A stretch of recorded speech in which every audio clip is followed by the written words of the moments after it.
শোনো, তুমি সেই না যাকে প্রতিটা দিন শয়তানি ওয়াসওয়াসা হতাশের দিকে ঠেলে দিচ্ছে? কেননা প্রতিটা চলে যাওয়া দিনের সাথে তুমি তোমার সর্বোচ্চ ভালোটা করতে অক্ষম হচ্ছ। হ্যাঁ, তুমি এখন তোমার মঞ্জিলের থেকে অনেক পিছনে। কিন্তু তুমি এটা কেন ভুলছো যে আল্লাহ বলেন যে তোমার সৃষ্টিকর্তা না তো তোমাকে পরিত্যাগ করেছেন, আর না তিনি তোমার উপরে অসন্তুষ্ট। জানো আল্লাহর গায়েবী সাহায্যের বিশ্বাস কিভাবে করতে হয়? তুমি আল্লাহকে মানো, তার উপরে বিশ্বাস রাখো, তার ইবাদত করো। তাকে কখনো দেখোনি, কিন্তু তারপরও তোমার বিশ্বাস আছে যে তিনি আছেন। তুমি তার সন্তুষ্টি হাসিলের চেষ্টা করতে থাকো। তুমি গুনাহ হয়ে যাওয়ার পরে কান্না করো যে তুমি আল্লাহকে অসন্তুষ্ট করে দিয়েছ। তুমি জানো যে তুমি তওবা করে তাকে রাজিও করে নিবে। যখন কেউ তোমার হয় না, তো তুমি জানো যে উনি তোমার আছেন, যিনি শুধু তোমার। যখন সমস্যা তোমাকে ঘিরে নেয়, তো তুমি কেঁদে কেঁদে তার কাছে দোয়া করো। তুমি জানো যে তিনি আছেন। তাকে দেখা যায় না, কিন্তু সব দিকে শুধু তাকেই দেখা যায়। চোখ তাকে দেখতে পায় না। এটাও তো হতে পারে যে বাস্তব আরও ভালো হবে তোমার কল্পনার চেয়ে। এটাও তো হতে পারে যে ভুল তোমার হতাশ ভাবনাগুলো। আল্লাহ নির্ধারণ করে রেখেছেন প্রতিটা জিনিসের সময়। তাই এটা জরুরি নয় যে যেটার চাওয়া আছে তোমার সেটা এখনই তুমি পাও।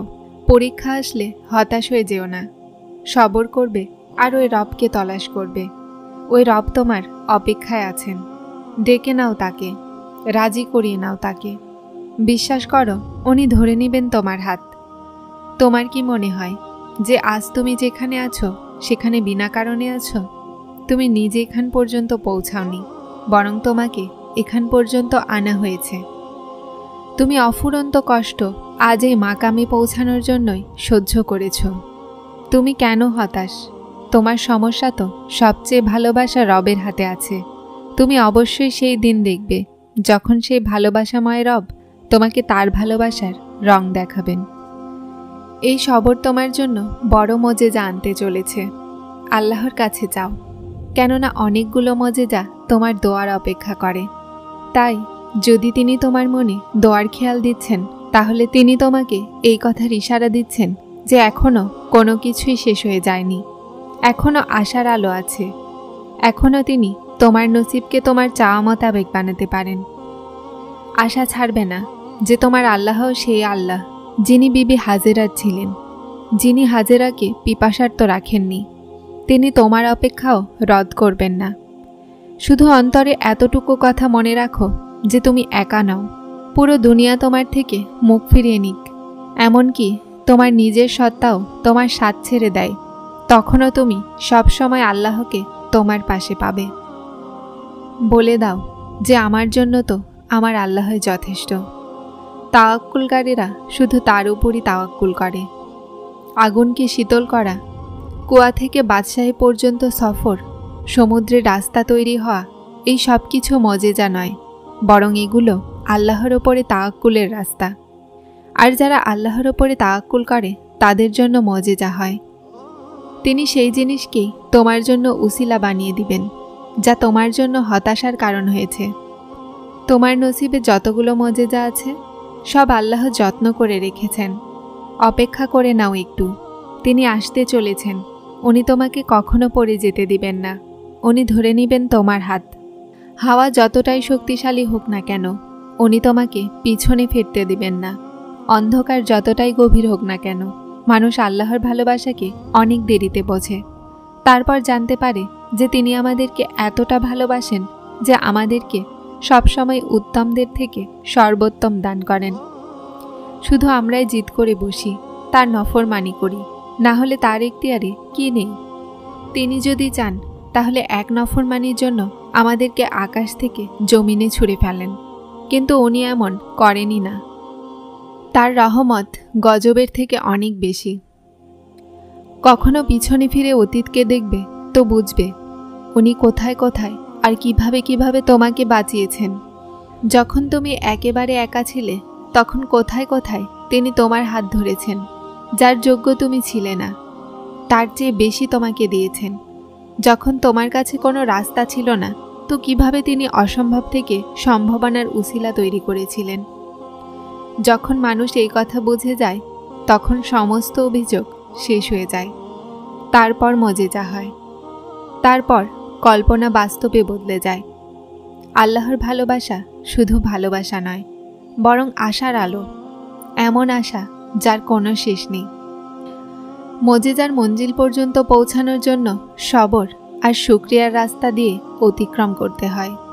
নিজের ইচ্ছাকে ছেড়ে রবের ইচ্ছায় রাজি হয়ে যেতে হয়।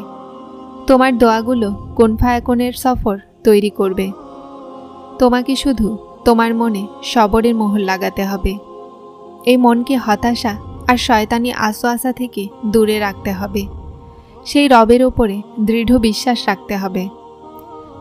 যখন আপনি খুবই হতাশ, হঠাৎ কোথাও কোনো সান্ত্বনার কথা চোখে পড়ে অথবা কোনো আয়াত অথবা পোস্ট সামনে আসে, তাহলে বুঝে নিন যে সেই রব আপনাকে ইশারা দিচ্ছে যে আমার বান্দা, চিন্তিত হও না, আমি তোমার সাথে আছি।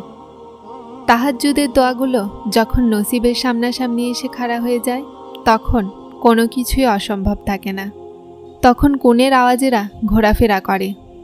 যদি তুমি মজেজার তলাশে আছো, তাহলে শোনো, মজেজা তখন হবে যখন তুমি তোমার রবের কুদরতের ওপরে অন্ধ বিশ্বাস করবে।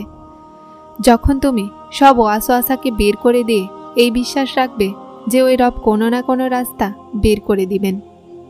যখন তুমি নিজেকে তার ইচ্ছাতে একেবারে রাজি করিয়ে নিবে। যখন তুমি তার সামনে মাথা ঝুঁকিয়ে নিবে। যখন তুমি তোমার চাওয়ার থেকে তার হুকুমের গুরুত্ব দিবে। আর সেই সব কিছুর পর তুমি তোমার নসিবে মজেজা দেখতে পাবে। হয়ে হতাশ যদি তুমি পুনরায় বেঁচে উঠতে চেয়েছ, তাহলে তুমি তার সাহায্য পেতে চলেছ। মজেজা তো তাদের দোয়ার জন্য হয় যারা আল্লাহর কাছে চেয়ে তারপর আর কারো কাছে যায় না। উনি বলেন, বিশ্বাস রাখো আমার শক্তির ওপরে, আমি হতাশদের তো রাস্তা দেখাই না।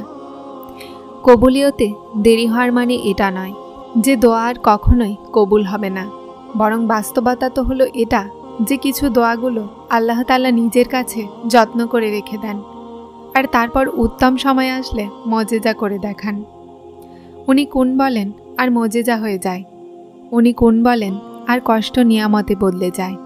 উনি কোন বলেন আর তোমার অশ্রু শান্তিতে বদলে যায়। উনি কোন বলেন আর ভাঙা হৃদয় জুড়ে যায়। উনি কোন বলেন আর দরজাগুলো খুলে যায়, আর রাস্তা সহজ হয়ে যায়। শুধু তিনি কোন বলেন আর জিনিসগুলো হয়ে যায়। হতে পারে যেখানে আশা দম ছেড়ে দিয়েছে, সেখানেই মজেজা হতে চলেছে। আমার রব বলেন, হতাশ হও না, মজেজা কঠিন বিপদেই হয়, তারপর হতাশ হও না। অন্তর থেকে বের হওয়া এক দোয়া ধারণাকে বিশ্বাসে বদলে দেয়। আর আল্লাহ তোমাকে ভয় দেখান যখন তিনি তোমার তকদিরে রাজি হয়ে যান।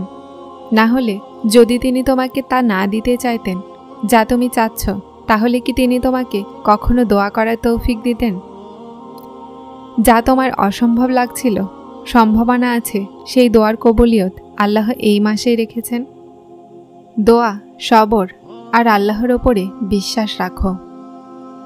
যারা চ্যানেলটিতে নতুন এসেছেন তারা সাবস্ক্রাইব করে হেদায়েতের সাথে থাকুন, আর লাইক, শেয়ার, কমেন্ট করতে ভুলবেন না। আসসালামু আলাইকুম।